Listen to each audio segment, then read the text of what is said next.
1900 k's north of Perth is the Pilbara town of Port Hedland, famous for its massive resources industry. Not necessarily its tourism opportunities. And it's not because there isn't a lot to see. I think it's more because there hasn't been a lot of tours on offer. It's about to change. And marrying tourism with mining. How does this place work? Well, guides Phil and Jeff have managed to secure access to spots usually off limits to the public for the brand new Eco Salt Tour. And they're not just feeding our curiosity. Chrissy, most people tell us that they come on the tour because of our scones. Jeffrey and I like to think it's because of our scintillating personalities. Funny man Phil is the tourism expert and gun guide. Jeff is new to the tourism game, but not new to this land. 31 language groups in the Pilbara. This land is belonging to the Ngala people, which is my people. We call this place Gurugata, which means as far as your eye can see. This is what we call the concentration ponds, Chrissy. So as you can see, the water on the left-hand side is quite cloudy. It's ocean water, it's 3.5% salt. The water on the right is very clear, it's 26% salt. The tour centres around the Ngala people and industry working together for a better future. Jeff shares culture and Phil dishes out the scones and details operations.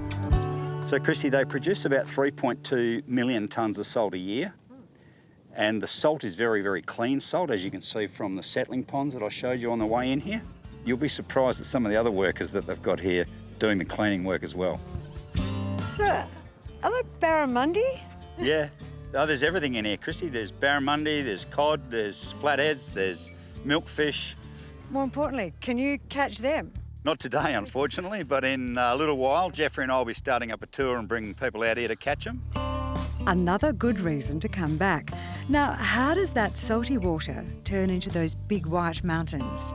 Chrissy, this is the final stage of the salt making process. We've probably got about 80,000 tonnes of salt here. So all that water we saw out there this afternoon has come in here and been placed into these salt crystalliser ponds. You can eat it. In fact, it's higher grade than food grade salt. And all that salt is headed offshore. The port is the world's largest bulk export port. And Phil decides to give us a taste of one of his other tours, the Twilight Industry Tour. This port is amazing. It operates 365 days of the year. 24 hours a day. We ship out over 508 million tonnes of commodities out of this port each year. Some of these ships are 360 metres long and nearly 60 metres wide. And to put that into context, if you snap one of those boats in half, you'd nearly fit it in the MCG. The ability to see and hear about the port is such a huge drawcard, and so is Phil's homemade cocktail mix as the sun sets on his latter tour. Really enjoyed that tour. I've enjoyed the little taste I've had of the Twilight Tour as well, and Phil mentioned a couple of other tours that are starting here in Port Hedland as well. So if you think Port Hedland is a place to drive through rather than a destination, I would rethink it on my travel itinerary. Seriously.